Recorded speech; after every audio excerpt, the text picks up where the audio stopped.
यज्ञार्थात कर्मणोऽन्यत्र लोकोऽयं कर्मबन्धनः तदर्थं कर्म कौन्तेय मुक्तसंगः समाचर. 9.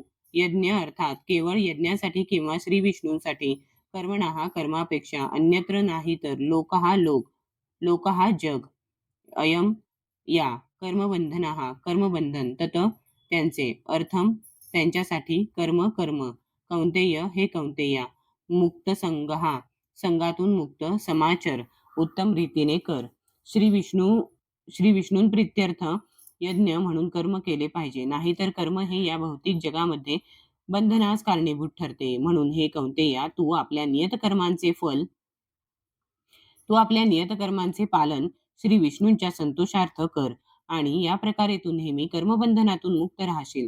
तात्पर्य: केवळ शरीराच्या निर्वाहाकरता देखील मनुष्याला कर्म करावे लागत असल्याने विशिष्ट सामाजिक स्थिती आणि गुणवत्ता यांच्या विहित कर्मांची रचना अशी आहे की ज्यामुळे तो हेतूही साध्य होतो. यज्ञ म्हणजे भगवान श्री विष्णू आहेत.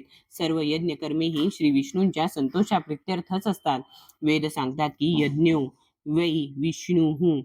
दुसऱ्या शब्दांत सांगावयाचे तर मनुष्याने यज्ञ किंवा प्रत्यक्षपणे भगवान विष्णूंची सेवा केल्याने एकच उद्देश सिद्ध होतो. म्हणून या श्लोकात सांगितल्याप्रमाणे कृष्ण भावना हे यज्ञ कर्मच आहे.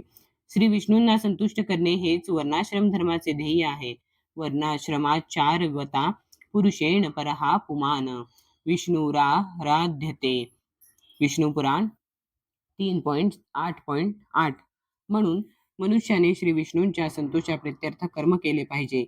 या भौतिक जगात केलेले इतर कोणतेही कर्म बंधनास कारणीभूत ठरते, कारण चांगल्या व वाईट दोन्ही प्रकारच्या कर्मांना आपापली फळे असतात. त्यामुळे कोणतेही कर्म मनुष्याला बद्ध करते. म्हणून मनुष्याने श्रीकृष्णांना विष्णू संतुष्ट करण्यासाठी कृष्ण भावना भावित कर्म करणे आवश्यक आहे. अशा प्रकारचे कर्म करणारा मुक्तावस्थेतच असतो. कर्म करण्याची हीच महान कला आहे. परंतु आरंभी या मार्गामध्ये अत्यंत निपुण मार्गदर्शनाची आवश्यकता असते. म्हणून भगवान श्रीकृष्णांच्या भक्ताच्या निपुण मार्गदर्शनाखाली किंवा साक्षात भगवान श्रीकृष्णांच्या प्रत्यक्ष आदेशानुसार ज्यांच्या मार्गदर्शनाखाली अर्जुनाला कर्म करण्याची संधी मिळाली, मनुष्याने परिश्रमपूर्वक दक्षतेने कर्म केले पाहिजे. इंद्रिय तृप्तीसाठी काहीही न करता सर्व काही केवळ श्रीकृष्णांच्या संतुष्टीकरताच केले पाहिजे. असे आचरण मनुष्याचे केवळ कर्मबंधनापासूनच रक्षण करते असे नव्हे, तर त्यामुळे त्याची यथावकाश भगवंतांच्या दिव्य प्रेममयी सेवेप्रत उन्नती होते. केवळ अशा सेवेमुळे भगवत धामाची प्राप्ती होऊ करू शकते.